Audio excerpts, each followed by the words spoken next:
En esta imagen primera les quiero mostrar dos cosas que son claves en la enfermedad, con imágenes de nuestro laboratorio. Aquí es un cultivo de oligodendrocitos, como todo el mundo conoce en esta audiencia, estoy seguro. La esclerosis múltiple es una enfermedad de los oligodendrocitos y de lo que fabrican, que es esto, que llamamos mielina, ¿no?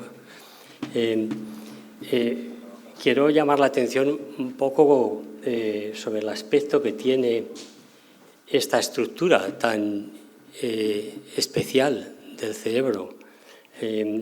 Los que estén muy lejos no lo van a poder ver, pero los que están más cerca van a ver que esto es una membrana de una célula, de esta, que es el oligodendrocito, que se ha dado vueltas y más vueltas alrededor de un cable que en términos técnicos llamamos axón, que es lo que comunica a las neuronas.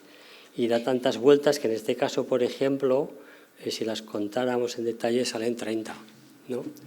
30 vueltas, lo que hace una estimación de este axón de unos 3 micrómetros de diámetro, es decir, es un axón grande. Quiero señalar esto en detalle porque muchas veces pasamos por alto los detalles y en investigación los detalles lo son todo, como en la vida. Más que hablar de ningún proyecto concreto del laboratorio, me gustaría recordar algunas cuestiones esenciales de la enfermedad y que siguen abiertas, en el sentido de que a día de hoy es una enfermedad que todavía tiene mucho recorrido desde el punto de vista terapéutico. Hay que mejorar mucho los tratamientos. El curso temporal de la enfermedad ya dice mucho de cómo es la misma. Es una enfermedad progresiva, que les voy a decir a muchos de ustedes que la conocen día a día, que cursa como a saltos al principio, en la mayor parte de los pacientes, y que luego ya pues se convierte en un continuo, ¿no?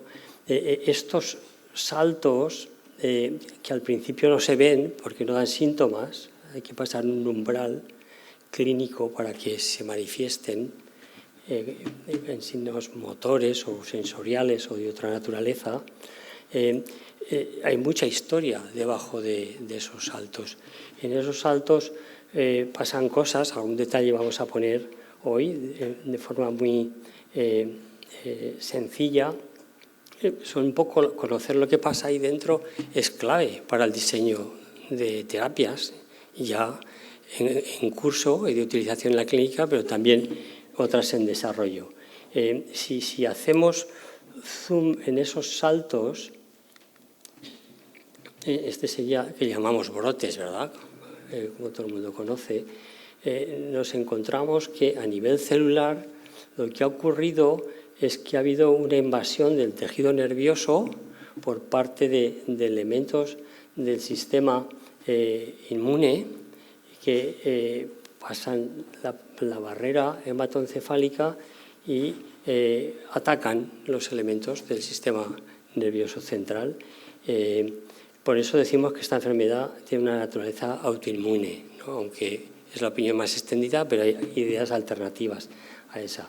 Y es autoinmune porque aquí hay células, unas que se llaman B, otras que se llaman T, que lo que hacen es reaccionar y producir efectos deletéreos sobre la viabilidad de las células que hay en el tejido nervioso y en concreto sobre los oligodendrocitos, con los que ya nos hemos familiarizado antes, eran esas células que veíamos en azul, y por supuesto sobre su producto, que es la vaina de mielina. Es decir, que esas células invasoras atacan la vaina de mielina, atacan los oligodendrocitos y en último extremo producen el deterioro de ambos, de la mielina y del oligodendrocito. Por en medio hay otras células que han aparecido en la presentación de Alfredo y que tienen mucho interés también terapéutico y que son estas células que llamamos microglía, que son parientes lejanos de algunas de las células que circulan aquí, que llamamos macrófagos. Macrófagos porque comen, ¿no? Comen detritus celular. Estas células microgliales lo que hacen es pues, dejar un poco como los camiones de la basura, el servicio de limpieza de las ciudades, dejar la ciudad limpia durante la noche para que pues, la vida celular, en este caso, transcurra de una manera amable y apacible. Pero estas a veces se contaminan con sustancias, las voces que oyen aquí en el torrente sanguíneo les hacen enloquecer un poco y cooperan con esas otras que vienen de fuera, produciendo más daño. Por eso estas células microgliales son dianas terapéuticas potenciales y una parte de los fármacos que se están desarrollando ahora de nueva generación lo utilizan como diana. Bien, todo esto es en esos saltos que produce la enfermedad, que pueden ser visibles en el sentido de que dan síntomas o no, o invisibles. Pero todo eso genera daño aquí que se va acumulando y eso es lo que determina la progresión de la enfermedad. Es daño neurodegenerativo que se manifiesta pues, con que el cable, el axón queda desnudo, algunos empezamos a decir que no solo desnudo, sino desnutrido, y luego diremos por qué, y eso hace que se colapse, y eso es irreversible, ese daño, ¿no? Lo que ocurre, ya puede haber efectos compensatorios en la zona, pero ese daño que se produce en el axón y posteriormente en la neurona que da origen al axón es irreparable. El caso es que la investigación biomédica en los últimos 20-25 años ha resuelto grandes cosas. Hemos oído antes hablar, Alfredo, de los grandes avances que hay y cómo eso se ha manifestado en una mejor calidad de vida, que la enfermedad debute más tarde y que cuando lo haga ocurra de una manera más, menos maligna, más benigna. Todo eso se ha resuelto entendiendo bien ese lenguaje cruzado que hay ahí entre el sistema nervioso, entre el torrente sanguíneo, el sistema inmune y el parénquima nervioso representado por la microglía. Y eso ha hecho que estas lesiones que son típicas en la enfermedad, por eso se llama esclerosis en placas, pues que estas placas que aparecen del tipo que sea, sean menos frecuentes, tengan menos actividad, tengan menor tamaño, etcétera, etcétera. Y eso hace que el paciente que diagnosticado esclerosis múltiple pues tenga un mejor estado presente y un mejor pronóstico futuro.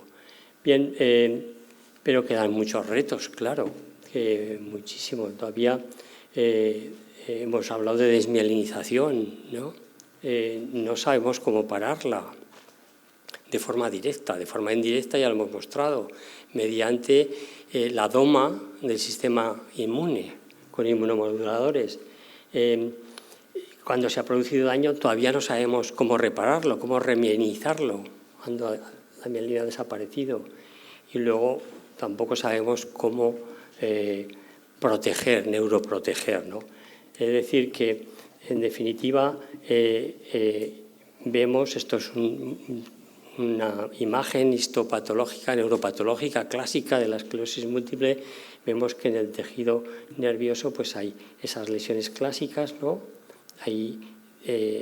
No hay mielina ni la va a haber, ¿no? Pero fijaros también que el propio sistema tiene una capacidad espontánea de reparación y eso lo vemos particularmente en estas lesiones que aquí están marcadas en rojo, que están como en sombra, en las que lo que ha quedado ahí dentro, los oligodendrocitos o sus precursores, han sido capaces de hacer algo reparador y mielinizar, remielinizar el tejido nervioso. Este tipo de circunstancias espontáneas estamos tratando de entenderlas mejor mediante modelos experimentales que nos dan pistas sobre cómo hacer esto más intenso y más extenso, extenderlo a zonas que no se reparan de forma espontánea. ¿Por qué se dañan los oligodendrocitos, ¿no? Esta pregunta es esencial, ¿no? Y no tiene una respuesta, tiene respuestas parciales. Hemos señalado ya que una parte de las causas es la inflamación, ¿no? La inflamación provocada en los términos que acabamos de mencionar. Eso produce estrés metabólico. ¿Qué es el estrés metabólico? Pues las células tienen una maquinaria de producción de reacciones químicas, metabólicas, incluida la administración de la energía que es necesaria para el mantenimiento de lo que llamamos equilibrio o homeostasis, y esa circunstancia de verse rodeado de sustancias ajenas y malignas hacen que genere estrés. En términos celulares le llamamos a eso estrés metabólico. Y bueno, y la pérdida de mielina. Por eso se dañan los oligodendrocitos, ¿no? Podemos reparar la mielina y el propio linaje oligodendroglial. Pues hoy estamos aprendiendo muchas cosas de cómo hacerlo, y eso tarde o temprano tendrá una traslación a la clínica, eso les aseguro, ¿no? No sabemos si pasarán 5 o 10 o los que sean, pero más tarde que ocurrirá. El caso es que los oligodendrocitos tienen progenitores y cuando mueren en la enfermedad en concreto, porque se daña su mielina o ellos mismos, tienen generadores de más oligodendrocitos, llamamos progenitores, que son capaces de proliferar y diferenciarse. Y eso tiene una maquinaria también bien definida de la que conocemos más hoy en día. Hoy podemos estimular los precursores residentes en todo el tejido nervioso y generar más oligodendrocitos y, por tanto, más mielina. Ya he dicho antes que el propio cerebro tiene capacidad autónoma de reparación, lo que pasa es que es incompleta. Se trata, en definitiva, de potenciar esa capacidad endógena mediante maniobras exógenas, farmacológicas o de otro tipo. Hemos oído hablar del ejercicio como una variable muy importante y con efectos terapéuticos palpables y claros. Y luego, pues, no todos los oligodendrocitos mueren, pero hoy sabemos cómo, cuando se produce el ataque a la mielina, cómo potenciar los que quedan para que vuelvan a remielinizar antes que ese axón desnutrido, desmielinizado, si quieren, se colapse y ya el daño sea irreparable. Es decir, que hay opciones y razones sólidas para la esperanza. Hay un descubrimiento clave que realizó Del Río Ortega hace un siglo y que cambió la neurología. Habría que decir de paso que Del Río Ortega tiene la altura intelectual que tuvo Cajal. Otra cosa es que, por razones las que fuesen, no tuviese el reconocimiento ni tantas calles a su nombre como Ramón y Cajal. Era, entre otras cosas, uno de sus alumnos, si no el más aventajado. Pues Del Río Ortega hace 100 años, casi, 98, ¿no? Descubrió los oligodendrocitos. Bueno, los oligodendrocitos estaban allí, es como cuando Colón descubrió América. América ya estaba allá, se la encontró. Pero con una observación aguda de estas preparaciones microscópicas, encontró que estas células, que él denominó oligodendrocitos porque tenían pocos procesos, tenían una relación íntima con los axones. Entonces no había microscopía electrónica, no podía imaginarse lo que les he mostrado en la primera imagen, que aquello se llamaría mielina, etcétera, etcétera. Pero él y esto es solo los sabios tienen esta intuición, ¿no? Propuso que ayudaban a nutrir a los axones, ¿no? Y esa idea ha costado 100 años en demostrarla, y no les voy a aburrir con esos detalles de biología celular profunda, pero sí que es muy importante porque la mielina, aparte de aislante, hoy empezamos a pensar que es un elemento clave para el mantenimiento metabólico, energético del axón. Algunos los resultados que han contribuido a esa idea son de nuestro propio laboratorio, en colaboración con las instituciones a las que pertenecemos, pues la UPV, OHU, Biodiscaya, Cibernet. Pues encontramos que la mielina es una estructura extremadamente dinámica, tanto que durante las varias horas que dura correr un maratón disminuye su cantidad o contenido y luego de forma rápida se repara de nuevo, sin dejar ningún vestigio de daño. Y esto, que es simple como es una ventana de esperanza, ¿no? Porque si la mielina, en este caso, vamos a decir, desgastada por el esfuerzo, vamos a llamarlo en términos coloquiales así, es capaz de regenerarse de una forma tan rápida, si comprendemos cómo esto ocurre, vamos a encontrar muchas pautas moleculares, muchas dianas terapéuticas, nuevos tratamientos, en definitiva. Claro, no todo es investigar. Yo también quería ponerle tareas a los pacientes, ¿verdad?, en su día a día. Tareas que no trascienden del sentido común, pero no por menos que insistir en ellas son menos importantes. Una muy básica es seguir el tratamiento. Ni que mencionar, ¿verdad?, ¿no? Aquí está Alfredo, por si acaso, como sigáis el tratamiento.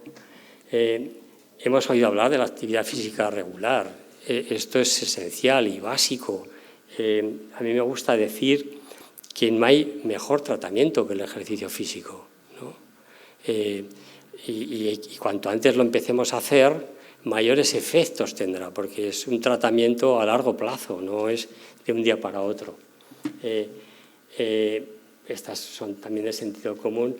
Mantener la actividad intelectual es otro tipo de ejercicio, en el fondo, ¿no? El ejercicio intelectual. Y tener amigos, pues siempre hemos sabido que es muy importante, ¿no? Y en el caso de la enfermedad, pues también ayuda. Hay pues 3 razones para la esperanza, al menos. Una ya la han podido comprobar todos ustedes: controlamos mejor la inflamación, sabemos tratar mejor la enfermedad. La enfermedad es mucho más manejable y sus síntomas son más leves. Cada vez entendemos mejor cómo proteger y reparar la mielina y no tardaremos en entender nuevas formas para preservar la función cerebral. En definitiva, la esclerosis múltiple ya no es la enfermedad que era hace 20 años. Muchas gracias por la atención.